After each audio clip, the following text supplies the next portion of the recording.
Good morning dear students, welcome back. बेटा हम 2 lecture कर चुके हैं जो पीरियोडिक क्लासिफिकेशन ऑफ एलिमेंट है उसके बेस पे। आज हमारा जो टॉपिक रहेगा, जो लास्ट टाइम जैसे आपने किया था पीरियोडिक टेबल किसकी, मेंडलीव की। तो जो मेंडलीव पीरियोडिक टेबल है उसकी क्या कमियां थी, उसमें क्या लिमिटेशंस थी, आज उनके बारे में हम पढ़ेंगे। तो हमारा टॉपिक क्या रहेगा, limitations of Mendeleev periodic law. जो मेंडलीव पीरियोडिक लॉ है उसकी लिमिटेशंस क्या थी बेटे। फर्स्ट है इसमें पोजीशन ऑफ हाइड्रोजन, या आप ये कह सकते हैं जो अनोमिलस पोजीशन ऑफ हाइड्रोजन। जो वर्ड है बेटा अनोमिलस, इसका जो मीनिंग है वो है आश्चर्यचकित। तो हम फर्स्ट पॉइंट जो कर रहे हैं वो यही है, अनोमलस पोजीशन ऑफ हाइड्रोजन। भी जो हाइड्रोजन एलिमेंट था उसकी जो पोजीशन रखी गई, जहां वो रखा गया, वो जो है एक अपने लिए अनोमलस बिहेवियर था, कह सकते हैं एक आश्चर्यचकित जो है व्यवहार था उसका।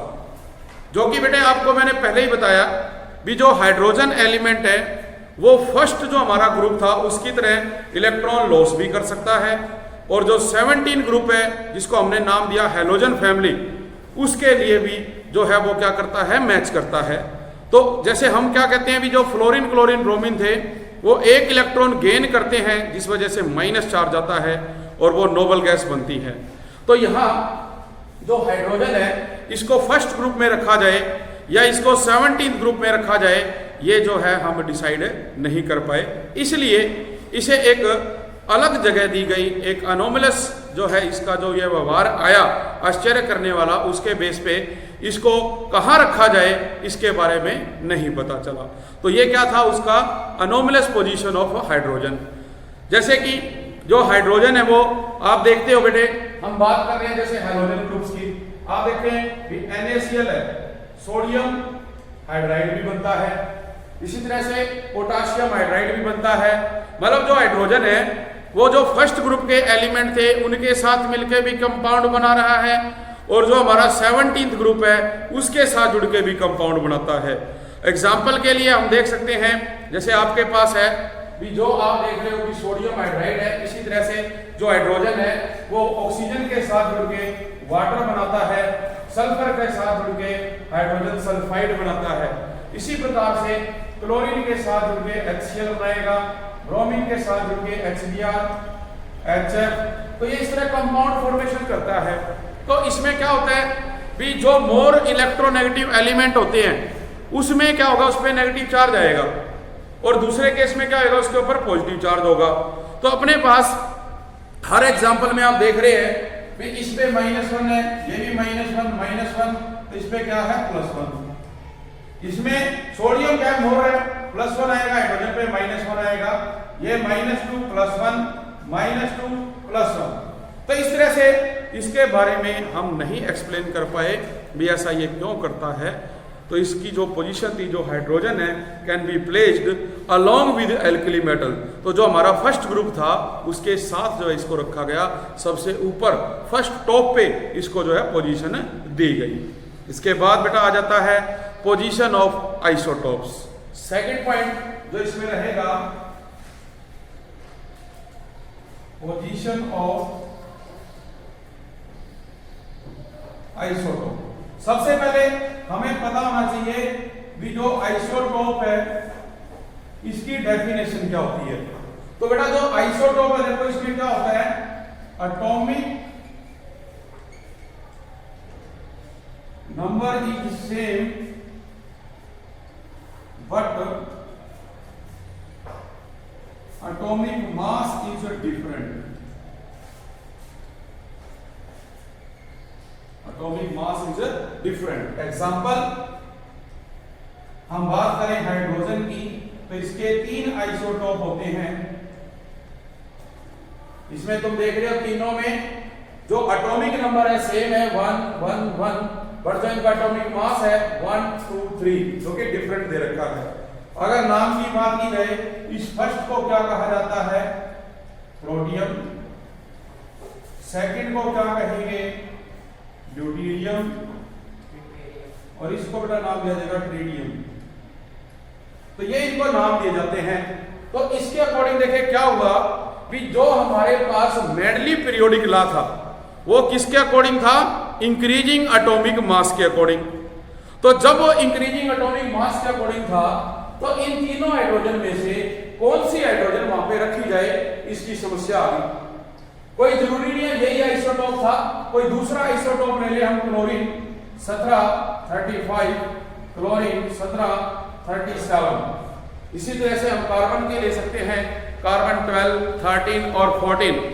लेकिन रखा किसको गया?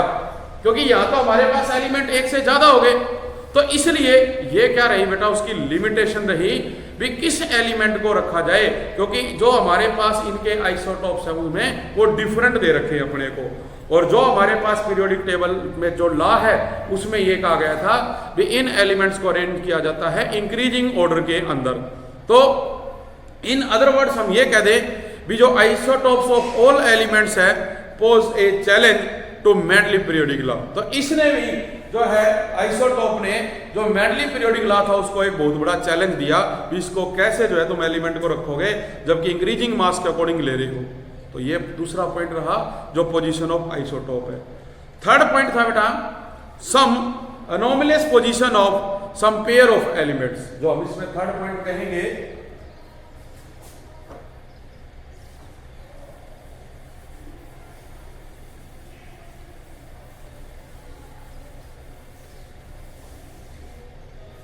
anomalous position of some pairs of elements।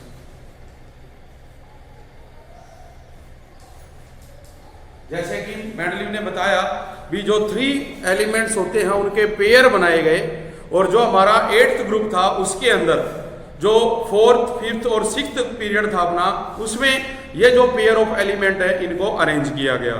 तो उसके अंदर क्या कहा गया देखिए भी जो ये अरेंज हुए element on the basis of their similarity in properties, क्योंकि इनकी प्रॉपर्टी सिमिलैरिटी थी, 3 का उसने क्या किया ग्रुप बनाया, और as a result element with higher atomic mass has been placed before an element. तो जब बेटा उसने जो 8 हमारे पास क्या था ग्रुप था, इन 8th ग्रुप जो हायर एटॉमिक मास वाला एलिमेंट था वो उसने पहले रख दिया, और जो उससे कम एटॉमिक मास वाला था वो बाद में रख दिया। जैसे कि अगर बात की जाए निकल और कोबाल्ट की, क्योंकि जो निकल होता है बेटा उसका एटॉमिक मास है 58.7, जबकि जो कोबाल्ट है उसका है 59.3। तो जो उसने कोबाल्ट है उसको पहले रख दिया, निकल को बाद में। भी हमने देखा भी कोबाल्ट को पहले लिया, निकल को बाद में लिया। कोबाल्ट का एटॉमिक मास था 58.9 और इसका था 58.7। अब according to Mendeleev periodic law क्या था बेटे भी इंक्रीजिंग एटॉमिक मास, तो ये वाला जो एलिमेंट है ये पहले आना चाहिए था और जिसका ज्यादा है वो बाद में आना चाहिए था, लेकिन ये इसने ज्यादा वाला पहले ले लिया, कम वाला बाद में लिया। तो ये भी क्या हुआ उसमें एक अनोमलस हो गया पोजीशन ऑफ जो पेयर्स थे, जो पेयर के अंदर एलिमेंट रखे गए, अरेंज किए गए, जो इसके अंदर कमी रही जिसको आगे दूर किया जाएगा। फिर है बेटा next point no resemblance of element with sub groups, जो 4 पॉइंट उसने बताया। 4th पॉइंट है no resemblance of elements with sub group. जो अपने पास जैसे एक ग्रुप को 2 भागों में बांटा गया था ए और बी, और जो उसके बेटा सब ग्रुप्स थे उसके अंदर किसी दूसरे एलिमेंट से उस एलिमेंट की जो रिजेम्बलेंस है वो नहीं थी वहां पर। तो क्या कहा in the Mendeleev periodic table जो elements place in the group have similar chemical property, उनकी जो केमिकल प्रॉपर्टी जब वो सिमिलर थी, but there is no similarity in the properties of element in the 2 sub group. जो 2 sub group के अंदर element थे उनमें बेटा कोई भी सिमिलरिटी जो है नहीं थी। For example lithium, sodium, potassium, rubidium and caesium को रखा गया ग्रुप फर्स्ट ए के अंदर, जो कि डिफरेंट है from coinage metal such as copper, silver, gold, जो कि प्रेजेंट है किसमें, फर्स्ट बी में। मतलब उसने दो ग्रुप बनाए थे, फर्स्ट ए और फर्स्ट बी। इसमें उसने रखा लिथियम, सोडियम, पोटाशियम, रुबीडियम और सीजियम। और एक अपने पास क्या होती है बेटा, कोइनेज मेटल। कौन सी? Coinage metal. ये कौन सी मेटल होती है? जिसके द्वारा सिक्के बनाए जाते हैं, ठीक है, जिनसे द्वारा सिक्के बनाए जाते हैं उनको कोइनेज मेटल कहते हैं। तो ये जो कोइनेज मेटल थी, इनको रखा गया कॉपर, सिल्वर, गोल्ड अलग ग्रुप के अंदर। तो इनकी प्रॉपर्टीज अलग थी बिल्कुल किससे, जो फर्स्ट बी में थे। अब ये दोनों हैं क्या, एक ही ग्रुप में, लेकिन जो सब ग्रुप के अंदर एलिमेंट थे ना, उनमें क्या था बेटा, सिमिलैरिटी नहीं थी। तो ये इसके अंदर एक क्या रही, कमी रहेगी। जब फर्स्ट ग्रुप में है तो सिमिलैरिटी होनी चाहिए, बट वो वहां पे नहीं आ रही थी। फिफ्थ ग्रुप जो बताया उसने वो है different groups for similar elements. भी जो सिमिलर एलिमेंट्स थे, भी मेनली पीरियोडिक टेबल अगर बनी तो जो सेम प्रॉपर्टी के एलिमेंट है वो सेम ग्रुप में आने चाहिए। लेकिन जो हमारे पास क्या था, डिफरेंट ग्रुप्स लिए गए, किसके लिए, सिमिलर प्रॉपर्टीज ऑफ एलिमेंट के लिए, जो उसकी क्या रही बेटा, कमी रही। अगर इसमें हम कहना चाहें, जो इसका फिफ्थ पॉइंट रहेगा, फिफ्थ पॉइंट है different groups for similar elements. तो इसमें हमने देखा, अभी कोई मान लीजिए अपना एल्कली मेटल का एलिमेंट है, लिथियम, सोडियम, पोटाशियम, रुबिडियम, यहाँ इसका एलिमेंट है, उसको किसी दूसरे ग्रुप में रख दिया गया जो कि आता उसी ग्रुप में है। एग्जाम्पल के लिए जो कॉपर है बेटा और मरकरी हैव सिमिलर प्रॉपर्टीज। जो कॉपर में और मरकरी में सिमिलर प्रॉपर्टी थी दोनों के अंदर, बट इनको अलग अलग ग्रुप में रखा गया। Copper has been placed in group first B, जबकि जो मरकरी है वो रखा गया in group first second B. मतलब जो फर्स्ट बी था हमारा, उसमें रख दिया कॉपर को, और मरकरी को कहाँ रखा, सेकंड बी के अंदर। तो ये क्या रही, उसकी फिफ्थ कमी रही बेटे। लास्ट आ जाता है uncertainty in the prediction of new element. भाई हम किसी भी चीज के बारे में खोज रहे हैं और वो एलिमेंट बनेगा कि नहीं बनेगा, इसके बारे में हम सर्टेन नहीं थे, निश्चितता नहीं थी हमारे लिए। मतलब ये एक अनिश्चित जो है बात थी, भी वो एलिमेंट बनेगा कि नहीं बनेगा।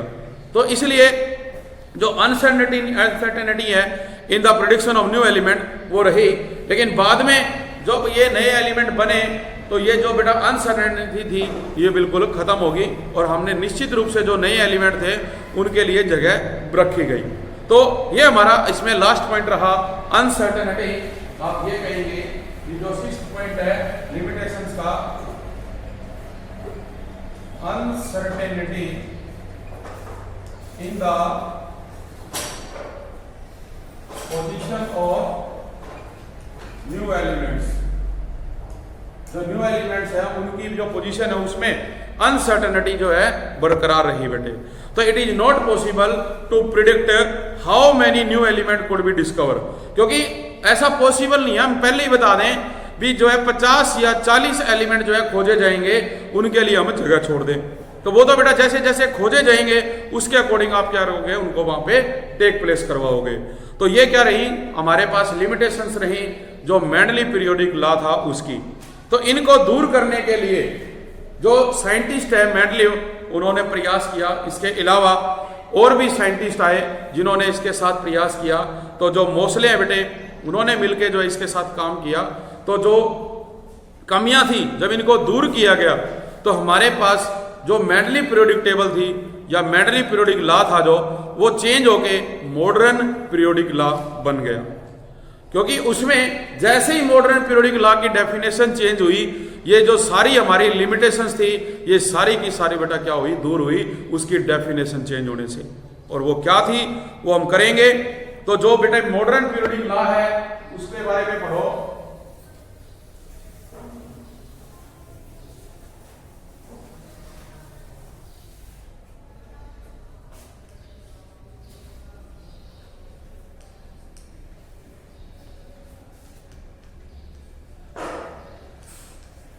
तो जो मॉडर्न पीरियोडिक लॉ था ना बेटा, उसमें जस्ट क्या किया साइंटिस्ट ने, एक डेफिनेशन में चेंज कर दिया। जो मेंडली पीरियोडिक लॉ में हुआ था भी, जो हम लेते हैं फिजिकल और केमिकल प्रॉपर्टी, रिपीटिशन जिनका होता है फंक्शन का according to their atomic mass, अब उसने चेंज कर दिया। एटॉमिक मास की जगह उसने क्या लिया, एटॉमिक नंबर। अपनी जो डेफिनेशन थी उसमें सिर्फ इतना सा चेंज किया उसने भी, जो फिजिकल और केमिकल प्रॉपर्टीज हैं पीरियोडिक फंक्शन एलिमेंट्स के, वो अब according to their increasing atomic number के उसने ली। और जैसे ही इंक्रीजिंग एटॉमिक नंबर के अरेंज किया, सभी की सभी जो लिमिटेशंस थी वो क्या होगी, रिमूव होगी। तो जो मॉडर्न पीरियोडिक लॉ है, इसके जो तीन मेन हम कह सकते हैं बेटा, जो मेजर लिमिटेशंस थी मेंडली पीरियोडिक लॉ की, उनको जो है इसने एक्सप्लेन किया। Mendeley periodic level were that could not explain. तो मेन जो पोजीशन थी देखो उसमें, मतलब मेंडली पीरियोडिक लॉ में जो मेन थी, मेन क्या था अपने पास, पोजीशन ऑफ आइसोटोप्स। एक तो उसने क्या लिया, पोजीशन ऑफ आइसोटोप्स। दूसरा पॉइंट था बेटा इसके अंदर, जो anomalous position of some pair of elements, मतलब जिसका एटॉमिक मास ज्यादा था वो पहले ले लिया, एटॉमिक मास कम था वो बाद में लिया। तो क्यों लिया, ऐसा कुछ नहीं बता पाया वो। तो हम सेकंड पॉइंट क्या कहेंगे भी, जो anomalous position of pairs of element है, सेकंड भी अपने पास anomalous position of pair of elements. और थर्ड इसके अंदर जो मेन इसके अंदर बेटा लिमिटेशन मेंडली पीरियोडिक लॉ थी, वो क्या थी, uncertainty in the prediction of new elements. ये जो अनसर्टेनिटी है, uncertainty in the prediction of new elements. तो इन तीन को किसने दूर किया, जो मॉडर्न पीरियोडिक लॉ था उसने दूर किया बेटे। और जो मॉडर्न पीरियोडिक लॉ था, जैसे मैं पहले ही बता चुका हूं, उसकी जो डेफिनेशन है उसके अकॉर्डिंग इनको दूर किया गया। तो 1913 के अंदर, इन 1913, जो हेनरी मोसले साइंटिस्ट थे, उन्होंने एक मॉडर्न पीरियोडिक लॉ की डेफिनेशन दी, जो मेंडली पीरियोडिक लॉ था उसके अंदर चेंज किया। और बेटा उसने क्या कहा भी, जो atomic number of an element है ना, is a more fundamental property than its atomic mass. भी एटॉमिक नंबर क्या होता है, किसी भी एलिमेंट का एक मोर फंडामेंटल प्रॉपर्टी होती है as compare to atomic mass. तो इसके बेस पे atomic number is equal to the number of proton. ये उसने बताया भी, हम कोई भी एलिमेंट लेते हैं, जैसे कि मान लो सोडियम, ये एटॉमिक नंबर 11 और ये इसका मास है 23। तो जो इस एलिमेंट का एटॉमिक मास होता है बेटा, उसके अंदर क्या होता है, नंबर ऑफ इलेक्ट्रॉन और नंबर ऑफ न्यूट्रॉन होते हैं। जबकि जो ये एटॉमिक नंबर होता है, एटॉमिक नंबर, ये ऑलवेज इक्वल होता है नंबर ऑफ प्रोटॉन्स के, ऑलवेज इक्वल होता है नंबर ऑफ इलेक्ट्रॉन्स के। मतलब आपसे पूछा जाए भी कितने नंबर ऑफ इलेक्ट्रॉन्स है और एटॉमिक नंबर दे रखा है, तो आपने ऑलवेज ये बताना भी उतना ही है जितना एटॉमिक नंबर। तो एटॉमिक नंबर 11 था, तो नंबर ऑफ प्रोटॉन भी 11 है, नंबर ऑफ इलेक्ट्रॉन भी कितने होंगे, 11 होंगे बेटे। इसलिए क्या कहा भी, एटॉमिक नंबर मोर फंडामेंटल है एटॉमिक मास से। ठीक है, तो इसके बेस पे उसने जो अपने को नई डेफिनेशन दे दी, उस नई डेफिनेशन में ये कहा गया भी, जो प्रॉपर्टीज ऑफ एलिमेंट्स है are a periodic function of their atomic number. ठीक है, तो जो नई डेफिनेशन आई मॉडर्न पीरियोडिक लॉ की, उसमें क्या था, with the properties of elements is the periodic function of their atomic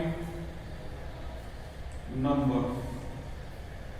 तो हमारे पास जो डेफिनेशन थी बेटा वो चेंज होगी, किसके अकॉर्डिंग आ गई, वो एटॉमिक नंबर के अकॉर्डिंग आ गई।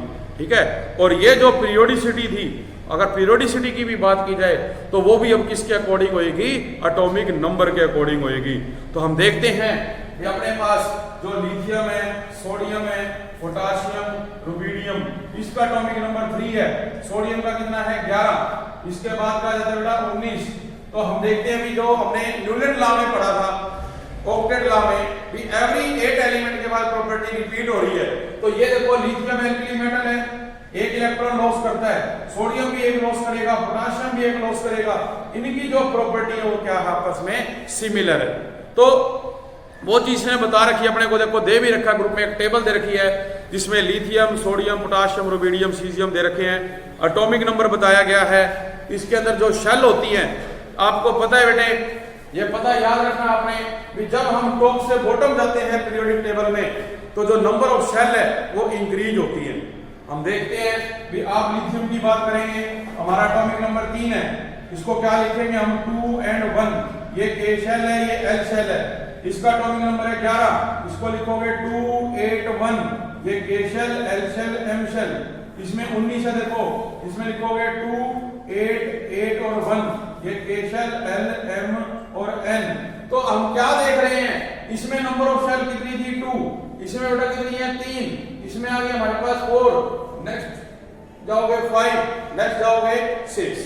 तो टॉप से बॉटम जब हम पीरियोडिक टेबल में जाते हैं तो नंबर ऑफ शेल इंक्रीज होती है, लेकिन अगर आप लेफ्ट टू राइट जाते हो नंबर ऑफ शेल इंक्रीज नहीं होती, only number of electrons increase होते हैं। हम बात करें लिथियम के बाद आपके पास आता है बेरिलियम, एटॉमिक नंबर 4, इसको हम लिख सकते हैं 2, 2, तो ये K शेल, L शेल। अगर बात करोगे बोरॉन की, एटॉमिक नंबर 5, इसको लिख सकते हो 2, 3, K शेल, L शेल। तो हम देख रहे हैं कि शेल हमारे पास L है, जिसमें पहले कितना था, 1 था लिथियम में, जब हमने बेरिलियम पढ़ा तो कितने हो गए 2, जब बोरॉन पे गए कितने हो गए 3, अगर आप कार्बन पे जाते हो 6, तो देखिए 2, 4, K शेल, L शेल, तो L में कितने आ गए 4 आ गए। तो लेफ्ट टू राइट हमें ये याद रखना है कि नंबर ऑफ शेल इंक्रीज नहीं करती, टॉप टू बॉटम इंक्रीज करती है। तो यही कारण है भी जो पीरियोडिसिटी होती है उसमें जो प्रॉपर्टीज हैं वो रिपीट होती है after a certain regular interval of time. तो बेटे फ्रॉम दी टेबल, ये जो टेबल हम देखते हैं इसमें भी जो एक एक इलेक्ट्रॉन है जो वैलेंस शेल है उसके अंदर प्रेजेंट होगा, आप देख रहे हो इसमें भी 1 है, यहाँ भी 1 है, इसमें भी 1 है, लेकिन जो नंबर ऑफ शेल है वो यहाँ पे चेंज हो रही है। हमारे पास पहले L शेल थी, फिर एक इलेक्ट्रॉन किस में आया, M में आ गया, फिर वो N में आ गया, नेक्स्ट एलिमेंट में वो O में आ जाएगा, फिर वो P में आ जाएगा, फिर Q में आ जाएगा। तो इस तरह से ये चलता जाएगा इसके अंदर, ठीक है। सेम वे में आप जाते हो हेलोजन फैमिली में, अगर हम और एग्जांपल लेना चाहें तो हम अगर हेलोजन्स में जाते हैं, जो ग्रुप नंबर 17 है अपना, fluorine, chlorine, bromine, iodine, astatine, उसके अंदर भी जो हमारे पास बेटा शेल होती हैं उनमें सभी में क्या होते हैं, इलेक्ट्रॉन सेम 7, 7, 7, वो एक इलेक्ट्रॉन गेन करते हैं और नोबल गैस में कन्वर्ट हो जाते हैं। तो इन डिस्कशन से ये पता चलता है भी जो काज ऑफ पीरियोडिसिटी है इन the properties of the element is the repetition, वो क्या है, रिपीटिशन है of similar outer electronic configuration after certain regular interval. भी इलेक्ट्रॉनिक कॉन्फ़िगरेशन क्या हो रही है, रिपीट हो रही है। पहले हमने देखा L में 1 था, आफ्टर 8 एलिमेंट सोडियम में फिर एक आ गया, देखो आफ्टर 8 एलिमेंट पोटेशियम में फिर आ गया। सेम हम जाते हैं फ्लोरीन, क्लोरीन, ब्रोमीन, आयोडीन, इसमें कितना होता है 2, 7, ये हो जाएगा 2, 8, 7, ये हो जाएगा 2, 8, 8, 7, ठीक है। तो ऐसे चलता जाएगा बेटा, हमारे पास ऐसे चलता जाएगा। तो इसमें ये आएगा 18 आएगा बेटा। तो यहाँ देखो K शेल थी L, K L M, K L M N, देखो यहाँ पे कितने थे 7, फिर नेक्स्ट में 7, 7। तो आफ्टर एक सर्टेन इंटरवल के बाद वही प्रॉपर्टी क्या हो रही है, रिपीट हो रही है, और हमारे को जो नंबर ऑफ इलेक्ट्रॉन्स हैं वो क्या मिल रहे हैं, सेम टाइप के मिल रहे हैं। इसलिए उसको क्या कहा जाता है भी वो काज होता है पीरियोडिसिटी का, रिपीटिशन का। तो ये नई डेफिनेशन अपने पास आई भी जो पीरियोडिसिटी है in properties of elements is due to the periodicity in their outer electronic configuration. हम इसमें एक बात लिख सकते हैं, आप भी राइट डाउन कीजिए।